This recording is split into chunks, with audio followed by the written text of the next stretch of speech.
Colon cancer, pure and simple, is an abnormal growth of cells from the inside lining of the colon. They first start to invade through the bowel wall. They can learn to sow seeds, often to the lymph nodes right next door. Pure and simple, it's abnormal cell growth. Most people blame parents, maybe something they ate, maybe too much fun in college. The reality is, it's probably none of those things. It's probably chance. We are mutating all the time, and sometimes just by chance, the wrong gene gets mutated. We can't fix it. Abnormalities persist. They learn to grow, they learn to spread, and we have colon cancer. It's not something you did, quit kicking yourself. I'm frequently the first person that most of my patients sit down and talk with about colon cancer. That itself is a shock to most patients, to sit down and talk about a disease they've never confronted before. That shock is natural and understandable, but it's important to get over that shock in order to move into the knowledge phase.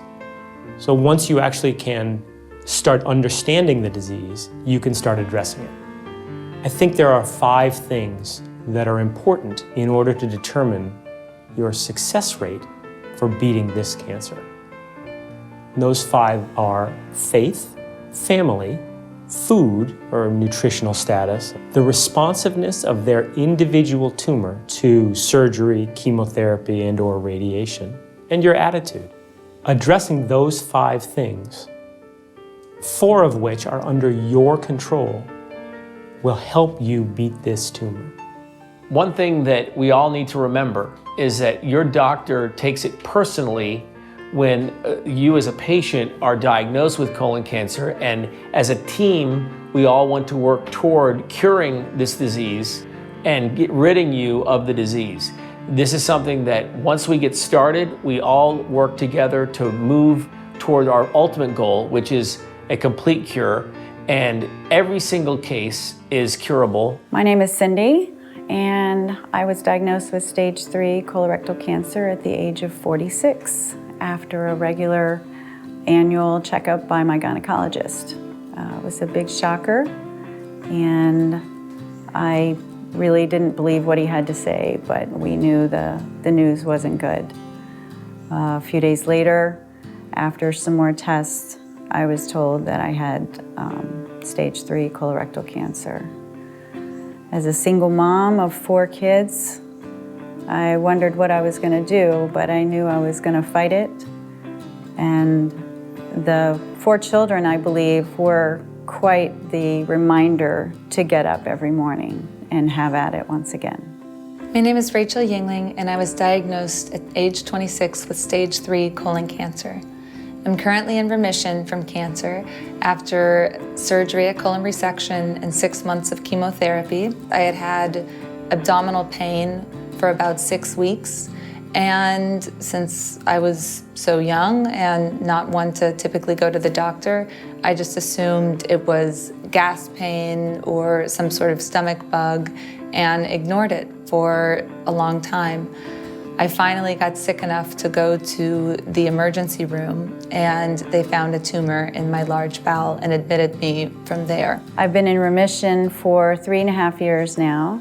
I'm screened every year and see my doctor frequently just to keep things under control. I'm not on any medications, and I'm here to just live and to encourage others to do the same, no matter what their diagnosis.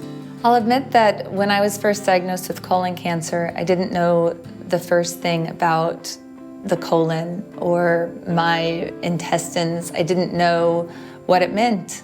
So the first thing I did was go to the internet. I Googled colon cancer to find out what this meant, what sort of diagnosis I was facing, and what the treatment options would be. I stayed away from the statistics, because I'm not a statistic, you are not a statistic. We are patients, and we are survivors.